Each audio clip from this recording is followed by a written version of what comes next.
तू क्यों arrange marriage कर रही है? मेरी तरह लव मैरिज क्यों नहीं कर लेती? शादी के बाद तू कैसे घर संभालेगी? तू किसी को नहीं जानती होगी, वहाँ कोई तेरा साथ नहीं देगा। मुझे देख, मैं लव मैरिज कर रही हूँ। हाँ, मेरी सास थोड़ी मुझसे नाराज है, पर मेरा साथ देने के लिए मेरा पति तो है।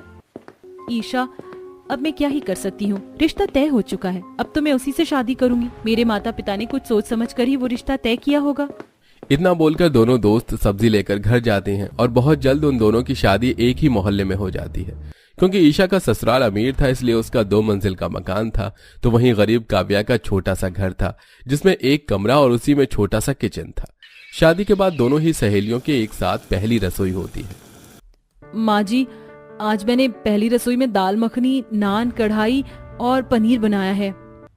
इतने आइटम बना लिए तो एक खीर भी बना लेती। माँ बाप ने सिखाया नहीं कि पहली रसोई में मीठा बनाना जरूरी होता है? माँ, आप तो बेकार ही नाराज हो गई। आपको तो शुगर है, आप तो वैसे भी मीठी चीज खा ही नहीं पाती, इसलिए मैंने ही ईशा को मना किया था कि मीठे में कुछ नहीं बनाए। और आपने भी तो उसे कुछ नहीं बताया था। अगर आप उसे कुछ बता देती तो वो शुगर फ्री आपके लिए खीर बना देती। क्यों ईशा? ईशा की तरफ से सूरज को बोलता देख आशा मुंह बना लेती है और अपनी बहू के हाथ में शगुन के तौर पर सोने का हार पकड़ाकर अपने कमरे में चली जाती है। ये देख ईशा बहुत खुश होती है और वो हार दिखाने के लिए एक थाल में थोड़ा सा खाना निकालकर सीढ़ियों से नीचे उतरकर अपनी गरीब दोस्त काव्या के घर जाती है, जहां पूरा गरीब परिवार नीचे चटाई बिछाकर खाना खा रहा था और पूजा खाने के पतीले लिए बैठी थी। बहू, खाना तो तुमने सच में बहुत अच्छा बनाया है। ये लो मेरी तरफ से 100 रुपए, तुम्हारी पहली रसोई का इनाम। और मेरी तरफ से 151 रुपए। माफ करना, लगता है मैं गलत समय पर आ गई। बेटा, तुम तो हमारी बहू की दोस्त हो ना, तुम दोनों की शादी तो एक साथ ही हुई थी। आओ बैठो, तुम दोनों बातें करो, हमारा खाना बस हो गया, हम वैसे भी बाहर ही जा रहे हैं। ईशा को देख पूरा परिवार खाना खत्म करके बाहर चला जाता है और दोनों दोस्त बैठकर बातें करती हैं। देख, आज मैंने खाने में क्या क्या बनाया, सोचा थोड़ा सा तुझे भी दे दूं। और ये हार देख रही है मेरे गले में, ये मेरी सास ने मुझे मेरी पहली रसोई में दिया है। अच्छा लग रहा है ना? इसीलिए कह रही थी मैं तुझे कि तू भी लव मैरिज कर ले। पता है तुझे, आज मेरी सास थोड़ी सी मुझ पर नाराज हुई तो सूरज ने मेरा साथ दिया। देखना, तू इसी तरह धीरे धीरे सूरज का साथ पाकर मैं अपनी सास की नाराजगी भी खत्म कर दूंगी। ये तो बहुत अच्छी बात है ईशा कि सूरज तेरे साथ है। वो सब तो ठीक है, पर मुझे तेरे लिए बहुत बुरा लग रहा है। भला पहली रसोई में नई बहू को 100 रुपए कौन देता है? और तेरे पति ने भी कुछ नहीं बोला। ऐसा नहीं है ईशा, उनसे जितना हो सका उन्होंने मुझे दिया, मैं खुश हूँ। इस तरह ईशा काव्या से मिलकर अपने घर वापस आती है। समय यूं ही बीतता है और एक दिन सूरज डायमंड की रिंग ईशा को एज अ वेडिंग गिफ्ट देता है। कैसी लगी ये डायमंड रिंग? ये तो बहुत प्यारी है, मैं अभी अपनी दोस्त को दिखाकर आती हूँ। अपनी वेडिंग गिफ्ट देखकर ईशा बहुत खुश होती है और एक बार फिर अपनी दोस्त को जलाने के लिए सीढ़ियों से उतरकर नीचे अपनी गरीब दोस्त के घर जाती है। जानती है, ये डायमंड रिंग, ये वेडिंग गिफ्ट है, सूरज ने दिया है मुझे। तेरे पति ने क्या दिया, दिखा मुझे। उन्होंने तो सिर्फ मुझे ये चांदी की बिछिया दी है और मुझे उनका ये तोहफा भी बहुत पसंद आया। सच में काव्या, तेरा कुछ नहीं हो सकता, इसीलिए कहती थी लव मैरिज कर। पति साथ रहेगा तो सब मिलेगा। देख मैं कितनी खुश हूँ, शादी के बाद सूरज मेरा बहुत ख्याल रखते हैं। ईशा, ऐसा नहीं है, दिवाकर भी मेरा बहुत ख्याल रखते हैं। हाँ, वो तो दिख रहा है। अच्छा, अब मैं चलती हूँ, शाम हो रही है, मेरी सास को 7 बजे से पहले खाना खाना होता है। इतना बोलकर ईशा अपने घर जाती है और 7 बजे से पहले खाना बनाकर अपनी सास को देती है। पर फिर भी आशा खुश नहीं होती। समय यूं ही बीतता है और एक दिन अपनी सास को खुश करने के लिए ईशा अपनी सास के लिए बड़ी मुश्किलों से छत पर चूल्हे की रोटी और उड़द की दाल बनाती है, पर उससे वो खाना नहीं बन पाता और आशा मौके का फायदा उठाकर सूरज के कान भरने लगती है। देख ले बेटा, तू तो बड़ा कहता था कि तेरे होने वाली बीवी ऐसी है वैसी है, पर देखा, आज तक वो मुझे मेरी पसंद का खाना नहीं खिला सकी। इतने दिनों बाद चूल्हे की भी रोटी बनाई, वो भी जला दी। अब क्या मैं इसके हाथ का ये जला कटा खाना खाऊं? माँ जी, मैंने फर्स्ट टाइम बनाई है, इसीलिए थोड़ी जल गई। सूरज, माँ जी को बताओ ना कि मुझे इतना सब कुछ बनाना नहीं आता, धीरे धीरे मैं सब बनाना सीख जाऊंगी। ईशा, मैं हर वक्त माँ को तो नहीं समझा सकता, कुछ चीज तुम्हें भी समझनी होगी। और कितना टाइम चाहिए तुम्हें? मुझे और भी काम होते हैं। सूरज ऑफिस और घर दोनों से परेशान होकर ईशा को डांट कर चला जाता है। सूरज की ऐसी बातें सुनकर ईशा रोने लगती है। समय यूं ही बीतता है और धीरे धीरे ईशा और सूरज के बीच में दरारें आने लगती हैं। ऐसे ही एक दिन, देख ली मैंने तेरी पसंद की लड़की, ना समय पर खाना देती है ना ही दवाई देती है। सुबह के 9 बज गए, अभी तक घोड़े बेचकर सो रही है। अगर मेरी पसंद की लड़की आई होती तो पूरा घर संभाल चुकी होती अब तक। अपनी माँ की बातें सुनकर सूरज का गुस्सा बढ़ जाता है और वो कमरे में जाकर गुस्से में ईशा के ऊपर चिल्लाने लगता है। सूरज की आवाज सुनकर ईशा उठकर बैठी है। अगर आंखें खुल गई हैं तो एक बार समय भी देख लो। सही कहती थी माँ, गलती करी मैंने तुम जैसी लड़की से शादी करके। मुझे तुमसे नहीं, माँ की पसंद की लड़की से शादी करनी चाहिए थी। अगर आज माँ की पसंद की लड़की इस घर में आई होती तो मुझे हर टाइम घर में चिक चिक नहीं सुनने को मिलती। ऊपर से तुम्हारा मैं कितना ही साथ क्यों ना दे दूं, पर तुम लापरवाही की लापरवाही रहोगी। सूरज, तुम बदल गए हो। तुम्हें मेरे एफर्ट्स नजर नहीं आ रहे? मैं हर दिन माँ जी को मनाने की कोशिश करती हूँ पर उनकी नाराजगी खत्म ही नहीं हो रही। और रही आज लेट उठने की बात, तो मेरी तबीयत ठीक नहीं है। मैंने तुम्हें रात में भी बताया था पर तुमने एक बार भी मुझसे मेरी तबीयत का नहीं पूछा और यहाँ पर आकर मुझ पर चिल्ला रहे हो। इस तरह ईशा और सूरज के बीच लड़ाइयां शुरू हो जाती हैं और ये देखे आशा को बहुत अच्छा लगता है। समय यूं ही बीतता है। अब दोनों दोस्त 7 महीने की गर्भवती होती हैं। ऐसे ही एक दिन जब सूरज हॉल में बैठकर अपनी माँ के साथ टीवी देख रहा होता है तो ईशा आती है। सूरज, आज तुम घर में हो तो मेरे साथ हॉस्पिटल चलो। आज मुझे डॉक्टर ने बुलाया था। घर में हूं इसका मतलब ये नहीं कि तुम्हारी तरह खाली बैठा रहता हूँ। दवाई तो लेने जानी है। माँ के साथ चली जाओ या अकेली चली जाओ, इसमें कौन सी बड़ी बात है। अरे बेटा मुझे मत बोल इसके साथ कहीं जाने को, इसके नखरे ही खत्म नहीं होते और मैं तो खुद बीमार हूँ। सूरज और अपनी सास की बातें सुनकर ईशा अपनी रिपोर्ट लेकर खुद आराम से सीढ़ियां उतरती है और बाहर आती है तो लड़खड़ा जाती है और ये सब घर के बाहर खड़ी काव्या की नंद देख लेती है और वो जल्दी से जाकर ईशा का हाथ पकड़ लेती है और घर के बाहर खड़ी काव्या और शांति ईशा से कहती हैं, बेटा तुम्हारा 7वां महीना लग चुका और तुम अकेली हॉस्पिटल जा रही हो। हाँ, वो माँ जी की तबीयत ठीक नहीं हो और सूरज जी थोड़ा ऑफिस का काम कर रहे हैं। कोई बात नहीं काव्या, मैं भी हॉस्पिटल ही जा रही हूँ। चलो आज हम दोनों दोस्त एक साथ डॉक्टर के पास जाएंगे। वैसे भी हम दोनों का हॉस्पिटल पास में ही है। शीतल, तुम भी हमारे साथ चलो। माँ जी ईशा के साथ डॉक्टर के पास चली जाएंगी, तुम मेरे साथ रहना। अब ईशा काव्या और उसकी सास के साथ डॉक्टर के पास जाती है और शाम को घर आती है और सीढ़ियां चढ़कर जब ऊपर जाती है तो फैला घर देख सूरज से शिकायत करती है। सूरज, आई एम प्रेग्नेंट। डॉक्टर ने मुझे आराम करने के लिए बोला है और तुम हो जो पूरा घर फैला देते हो। देख ले बेटा अपनी पसंद की शादी का नतीजा, कैसे तुझ पर चिल्ला रही है। ये सब सुन सूरज को गुस्सा आता है और वो ईशा को थप्पड़ मार देता है। हाँ, मैंने घर फैलाया है और अगर मैंने फैलाया है तो इसे तुम ही ठीक करोगी क्योंकि यही तुम्हारा काम है, समझी। सूरज ईशा पर पहली बार हाथ उठाकर अपनी माँ के साथ बाहर चला जाता है। बेचारी ईशा अपने कमरे की खिड़की पर खड़ी होकर रोने लगती है और उसकी नजर अपनी गरीब दोस्त पर पड़ती है जहां सभी रिपोर्ट देखकर काफी खुश होते हैं। चलो सब कुछ ठीक है बहू, तुम बस आराम करना। भाभी अब बस आप आराम करना। मैंने, पापा ने, भैया ने और माँ ने हमारे काम बांट लिए हैं। मेरी गरीब दोस्त कितनी खुश है, उसका फैसला बिल्कुल सही था। इस तरह ईशा अब काफी डिप्रेशन में रहने लगती है। अब उससे कोई काम नहीं होता। ऐसे ही एक दिन जब ईशा रसोई में खाना बना रही होती है तो उसे उल्टी होने लगती है और उसकी उल्टियां आशा साफ करते हुए अपने बेटे को भड़काती है। देख रहा है बेटा, घर में बहू आती है तो सास का ख्याल रखती है, पर मुझे तेरी बीवी की उल्टियां साफ करनी पड़ रही हैं। माँ जी, आप मेरे पति के कान क्यों भर रही हैं? आप जानती है मैं प्रेग्नेंट हूँ। ऐसी हालत में अगर आप लोग मेरा ख्याल नहीं रखेंगे तो कौन रखेगा? ईशा की बात सुनकर सूरज को गुस्सा आता है और वो एक बार फिर ईशा को मारता है। मेरी माँ से तुम जुबान चला रही हो? शादी से पहले तो तुमने बड़े वादे किए थे मेरी माँ को अपनी माँ की तरह रखोगी और अब मेरे ही सामने मेरी माँ को उल्टा जवाब दे रही हो। उस दिन अपने पति का एक और थप्पड़ खाकर ईशा रोती हुई सीढ़ियां उतर कर अपनी दोस्त के घर जाती है जहां वो देखती है कि काव्या बेड पर लेटी आराम कर रही है। उसकी नंद उसके पैर दबा रही है, सास बच्चे के लिए कपड़े सिल रही है तो वहीं ससुर और पति खाना बना रहे हैं। अरे बेटी तुम आओ बैठो, तुम भी गर्भवती हो, आराम कर लो। मैंने काव्या के लिए पोषक हरी सब्जियां बनाई है, साथ में सूप भी है। बस रोटी बन गई, तुम दोनों सहेलियां आराम से खाना। अरे बेटा जल्दी रोटी बेलना, ये सिक गई। ईशा कुछ कह पाती इससे पहले ही उसके पेट में दर्द होने लगता है और वो वहीं पर बेहोश हो जाती है। ये देख शीतल भागती हुई ईशा के घर जाती है और दरवाजा पीटती है, पर आशा के घर का दरवाजा खुद खोलती है और ना सूरज को खोलने देती है। गुस्से में घर से गई थी ना, अब बाहर ही रहने दे उसे कुछ देर।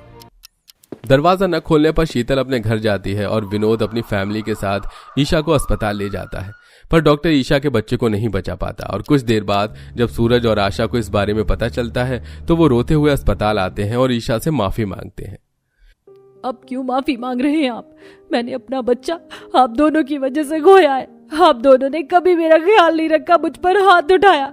आप लोगों की वजह से मैं डिप्रेशन में चली गई और आज मैंने अपने बच्चे को खो दिया। अगर आज मेरी गरीब दोस्त और उसका ससुराल ना होता तो शायद मैं जिंदा भी नहीं रहती। इसलिए अब मुझे आप लोगों से कोई वास्ता नहीं रखना। बहुत जल्द आपके घर डिवोर्स के पेपर आ जाएंगे। ईशा, आज तूने बिल्कुल सही फैसला लिया है और हम तेरे साथ हैं।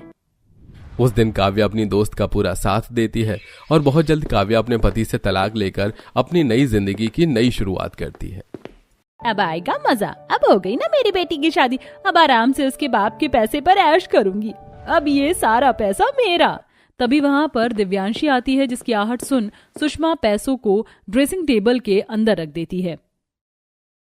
माँ, मैं आज बहुत खुश हूँ। कौन कहता है कि सौतेली माँ बच्चों को प्यार नहीं करती, क्योंकि आप तो मुझे बहुत प्यार करती हो, तभी तो इतना अमीर और इतना पैसे वाला ससुराल ढूंढा है आपने मेरे लिए। अब कुछ दिन बाद दिव्यांशी की शादी हो जाती है। दिव्यांशी का उसके ससुराल में गृह प्रवेश हो रहा है।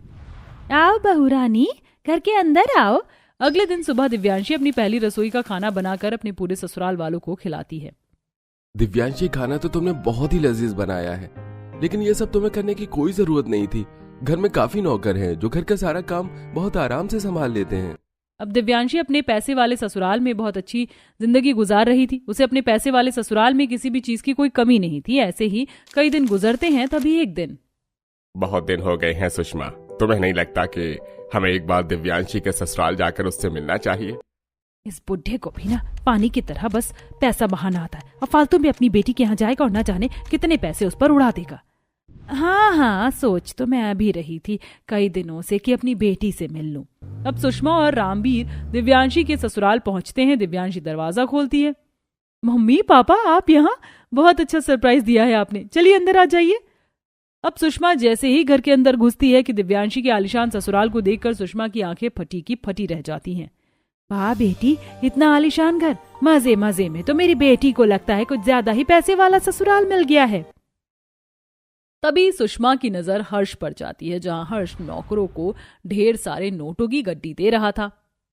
ये रखो तुम लोग, ये तुम्हारे महीने की तनख्वाह ही समझो। हर्ष सर, ये पैसे तो हमारी तनख्वाह से बहुत ज्यादा है, लेकिन हमें थोड़े पैसों की और जरूरत थी। तभी हर्ष अपनी पॉकेट से कुछ और पैसों को निकालता और नौकरों के हाथ में देता है। बाप रे, यहाँ तो बस बात बात पर पैसों की बारिश हो रही है। अब कुछ देर बाद डाइनिंग टेबल पर घर के नौकर तरह तरह के एक्सपेंसिव पकवान डाइनिंग टेबल पर सर्व करते हैं। ओह गॉड, एक 5 स्टार होटल जितना एक्सपेंसिव खाना मेरी बेटी के ससुराल में खाया जाता है। इसका मतलब तो साफ है कि मेरी बेटी का पति बहुत पैसे वाला है। इससे मेरी बेटी की शादी क्यों हो गई? काश इसको मैंने फंसा लिया होता। कहाँ खोई हुई हो आप सुषमा जी? जब से आई हो तब से बस चीजों को देखते ही जा रही हो। अरे खाना खाइए, खाना ठंडा होने को है।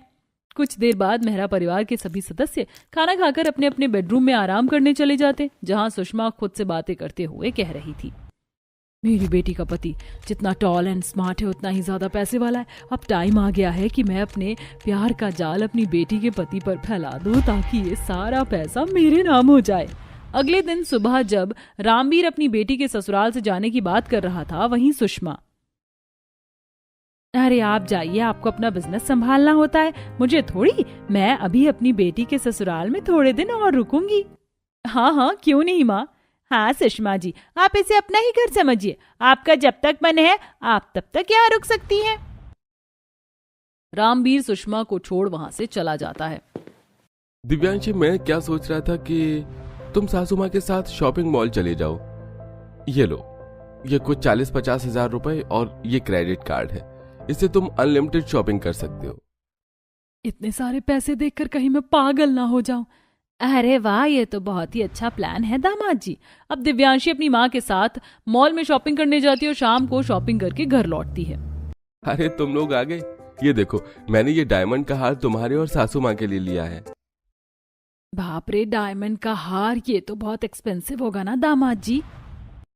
नहीं, ज्यादा एक्सपेंसिव तो नहीं है, बस यही 8-10 लाख का है।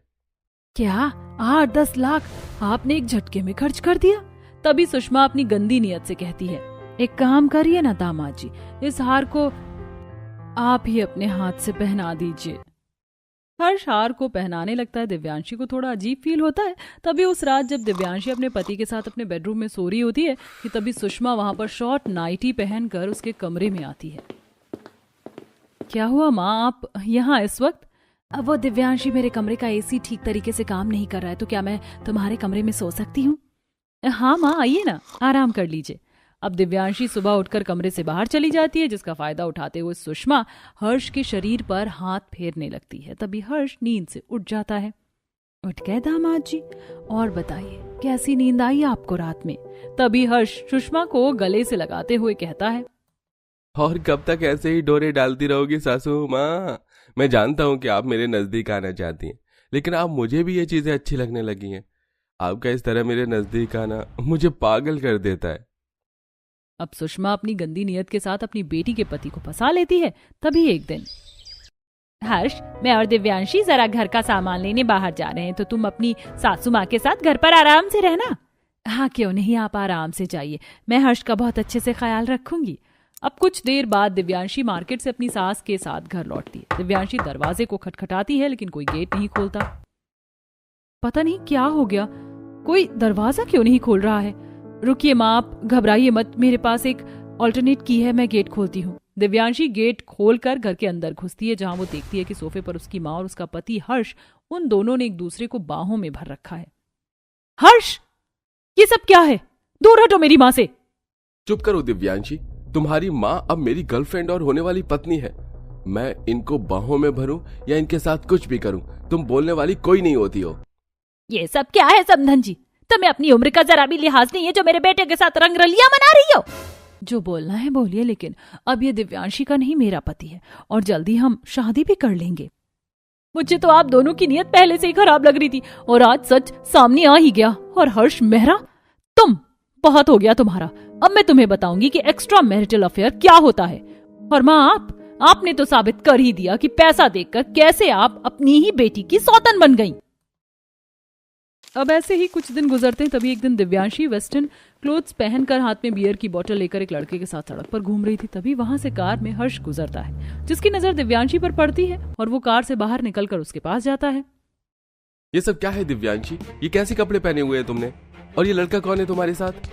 एक सेकंड, तुम्हारे मुंह से तो बियर की बदबू आ रही है, तुमने ड्रिंक कर रखी है? ए, चल हट सामने से। तू होता कौन है मुझसे पूछने वाला? तू जा मेरी सौतन के पास। ये देख, ये तुझसे स्मार्ट और हैंडसम लड़का मेरा बॉयफ्रेंड है। अब ठीक है, जो मन करता है वो करो, मुझे क्या। हर्ष के चले जाने के बाद, वाह दिव्यांशी, क्या एक्टिंग करी है तुमने। एक पल को तो मुझे लग रहा था कि तुमने सच में बियर पी है। मुझे पता था कि मेरे पति हर शाम इस रूट से ही घर जाते हैं, इसीलिए मैंने यहाँ पर ये सारा ड्रामा किया। अब आए दिन दिव्यांशी विवेक के साथ शॉपिंग मॉल तो कभी कॉफी शॉप जाया करती, वहीं दूसरी तरफ हर्ष को अंदर ही अंदर इनसिक्योरिटी खाई जा रही थी। तभी एक रात दिव्यांशी विवेक के कंधे पर हाथ रखकर नशे की हालत में घर के अंदर घुसती है। तुम्हें कोई और देखे तो जलता है दिल, बड़ी मुश्किलों से फिर संभलता है दिल। बाहू, तुमने शराब पी रखी है? दिव्यांशी, तुमने आज फिर से ड्रिंक करी, और ये लड़का इतनी रात को तुम्हारे साथ? हाँ, मेरे साथ है तो, और आज रात मेरे कमरे में ही सोएगा भी। तुम्हें क्या, तुम जाओ मेरी सौतन के पास। दिव्यांशी विवेक के साथ जैसे ही अपने कमरे में सोने को जाती है कि तभी वहां पर हर्ष आता है। उसके पीछे पीछे सुषमा भी कमरे में जाती है। ओए, दूर हट मेरी दिव्यांशी से। दिव्यांशी, मुझसे गलती हो गई, मुझे माफ कर दो। मैं नहीं देख सकता तुम्हें किसी और के साथ। अब तुम्हें एहसास हुआ कि मुझ पर क्या बीती थी जब तुमने मेरी ही माँ को मेरी ही आंखों के सामने मेरी सौतन बना दिया। और मैंने कोई ड्रिंक नहीं की है, ये सब एक ड्रामा था ताकि तुम्हें एहसास हो कि मुझ पर क्या बीती थी। हो गई गलती मुझसे, माफ कर दो मुझे। तुम मुझे ऐसे नहीं छोड़ सकते हर्ष। चुपचाप से हमारी जिंदगी से चली जाओ। अब और नहीं तुम्हारे बहकावे में आकर मैं अब दोबारा अपनी बीवी को खोना चाहता। अब सुषमा अपनी बेटी के पैसे वाले ससुराल से अपना बोरिया बिस्तर बांधकर अपने घर आती है। क्यों आई हो यहाँ पर? मुझे सब पता चला कि तुम मेरे पीठ पीछे क्या कर रही थी। अरे, जो माँ अपनी बेटी के ससुराल का पैसा देखकर उसी की सौतन बन जाए, इससे बुरा और क्या कर सकती है। अब तुम्हारी मेरी जिंदगी में कोई जगह नहीं है। चुपचाप यहाँ से चली जाओ। सुषमा की गंदी नीयत और लालच की वजह से उसका सारा परिवार उसे छोड़ देता है।